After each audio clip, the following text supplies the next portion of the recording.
What's up, everybody? Welcome to another episode of the Lombardi Time Brews, where I'm your host, John Del Rey.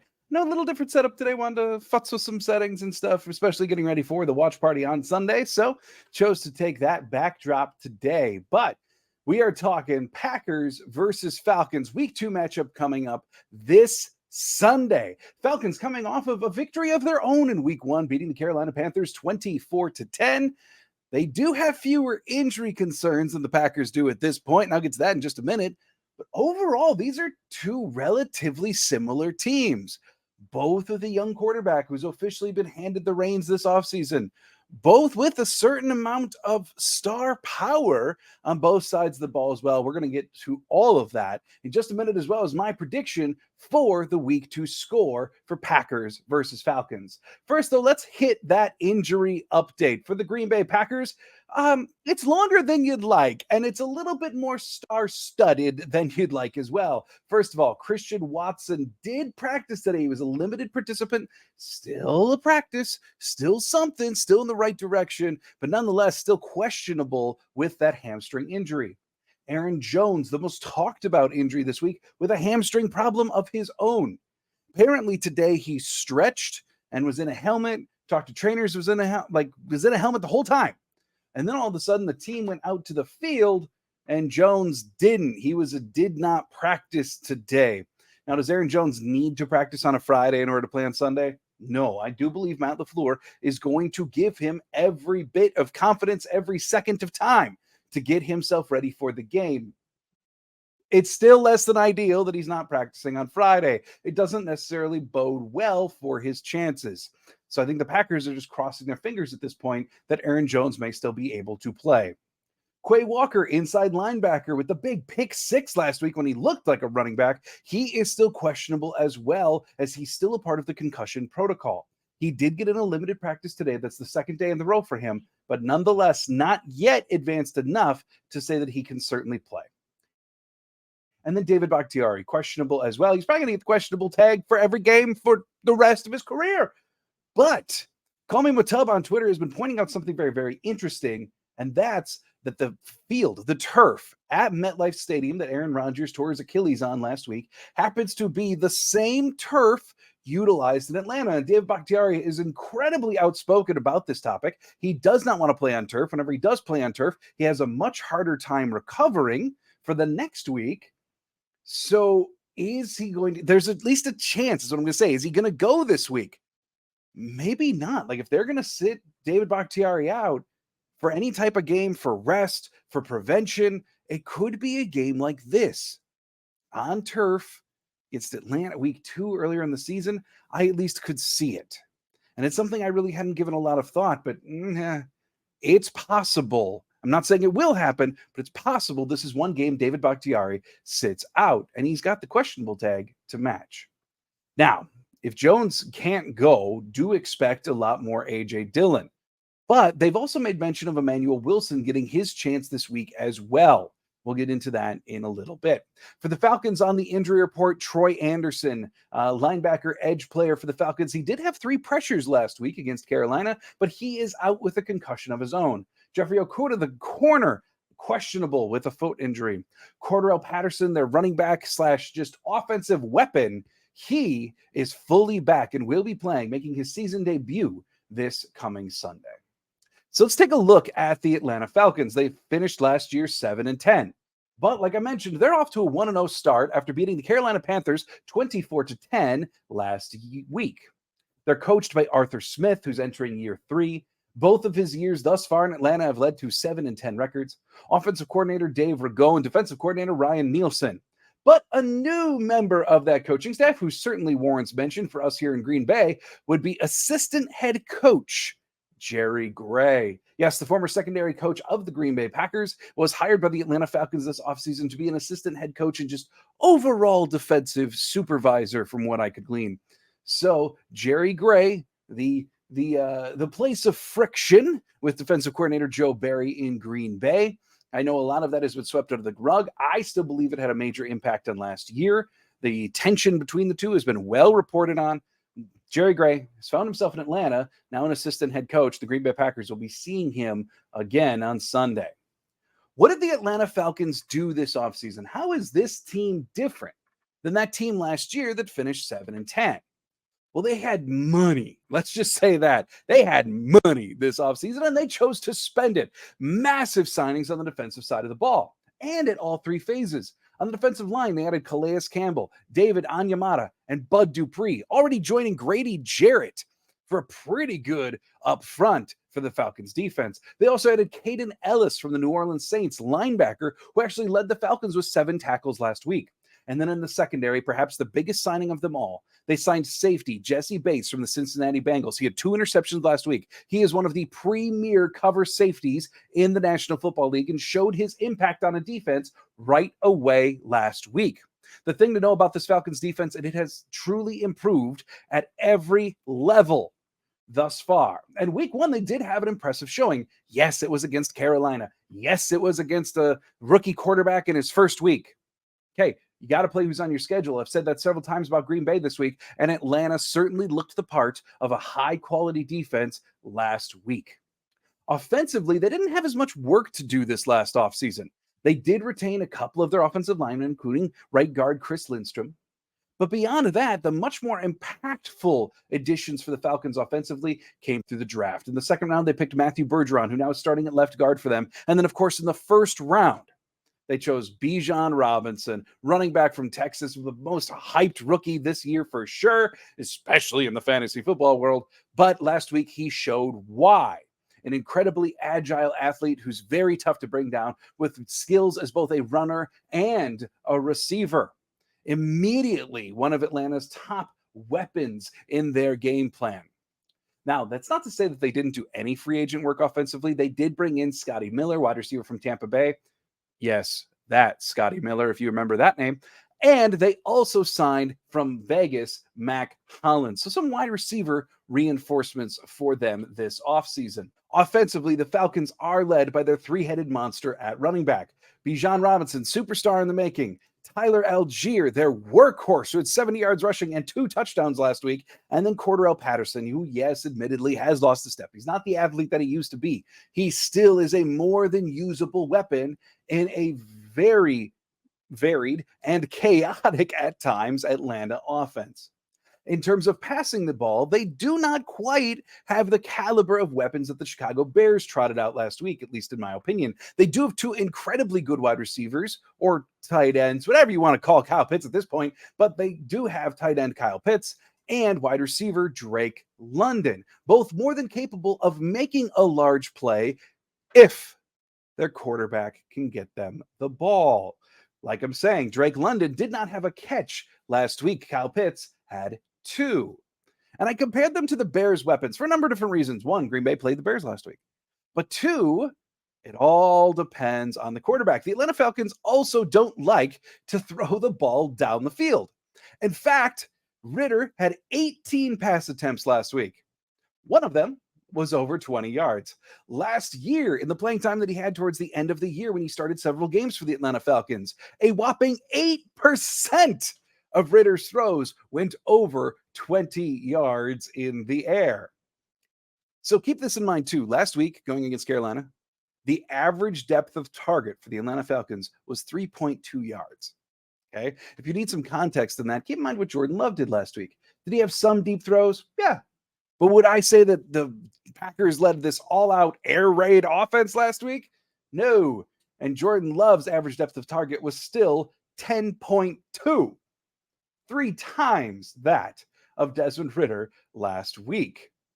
So, also of note for Desmond Ridder, only 1 of those 18 pass attempts actually traveled to the left side of the field. 1 to the left, 11 to the middle, and 6 to the right. This is a guy, an offense, that works the short and intermediate center and right part of the field on darn near every single drop back. But there's one more reason to compare this offense to the Bears, and that is the offensive line had a rough opening week against the Panthers. While the pure pressure numbers for the Panthers weren't all that high, it's not like the Packers versus Bears. Going back and watching, it was incredibly evident that the Atlanta line was struggling to keep up, especially with Derek Brown, the interior defensive lineman for the Panthers.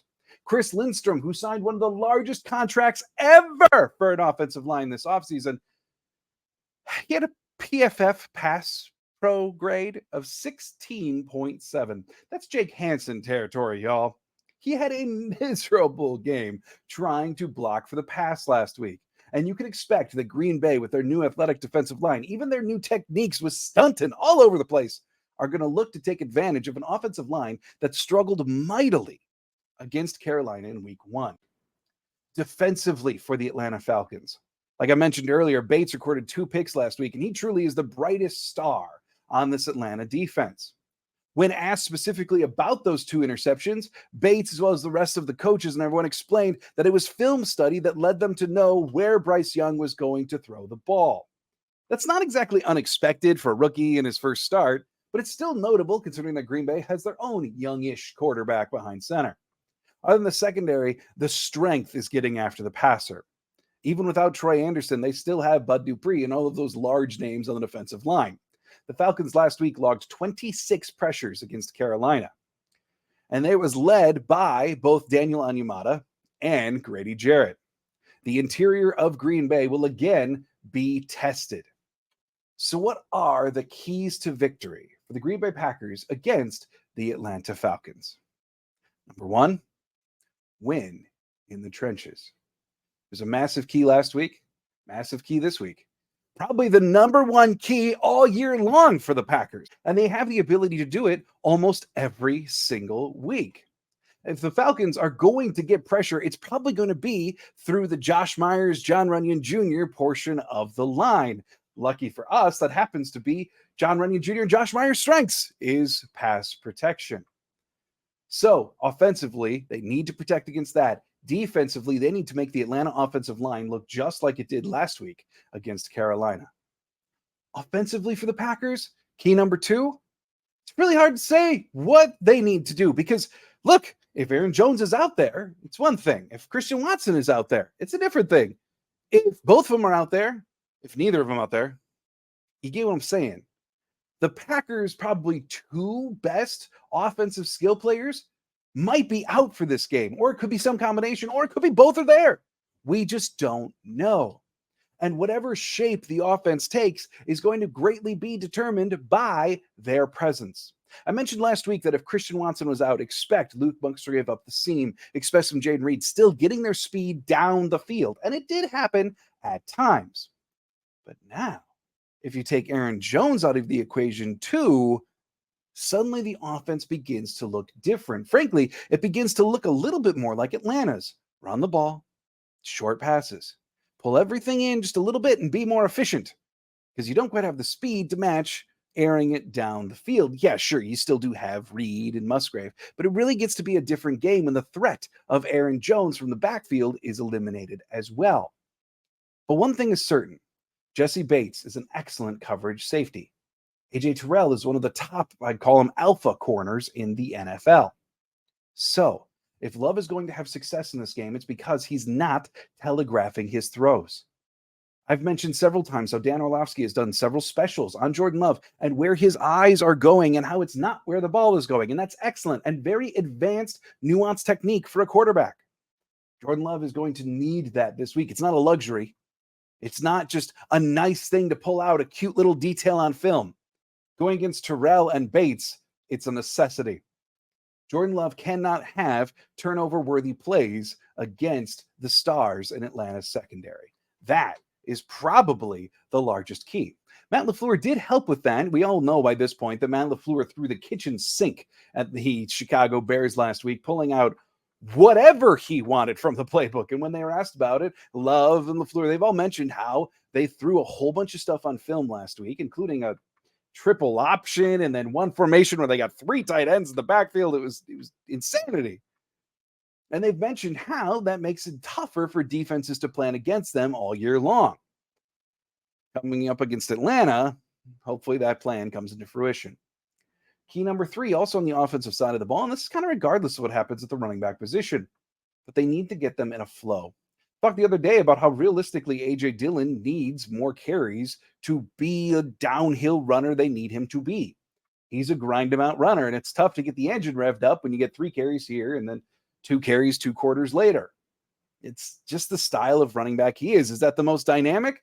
No, but it's pretty clear that that's who he is at this point. Now, if Aaron Jones is out of the game, they have a decision to make. Are they still going to operate the offense the exact same way, just giving Dillon more snaps, but still very much involving Emmanuel Wilson? Or if they again call up Patrick Taylor? Or do they make this a Dillon workhorse game and just give him all 25 carries and Emmanuel Wilson stays on the bench? Or who knows what may happen with Patrick Taylor getting called up from the practice squad? So there are decisions to be made. Regardless, though, they need to make their plan and stick with it. If A.J. Dillon is the type of runner who needs more carries, then got to get him those carries in order to have a successful run game. Emmanuel Wilson is a bit of a mystery for both the Packers and the rest of the league. He certainly showed out in preseason. There's no doubt about that. Can he do it in the regular season? That remains to be seen. So how heavily do the Green Bay Packers game plan for that? Regardless, they need to have a plan. And of course, all of this is moot if Aaron Jones winds up playing. We just don't know yet. Key number 4, the final key, and it's for defense. Keep him in front of you. I've been talking about how against the Chicago Bears, against such a mobile quarterback at Justin Fields, you got to keep everything in front of you. Well, Atlanta is structured so similarly to Chicago offensively, you got to do the same thing.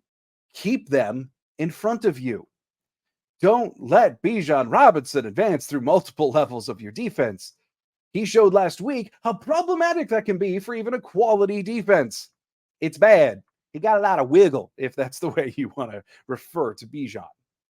Regardless, though, the Packers have to be a sure tackling team, and they have to know where the Atlanta offensive players are. I know that sounds overly simplistic, but it's true.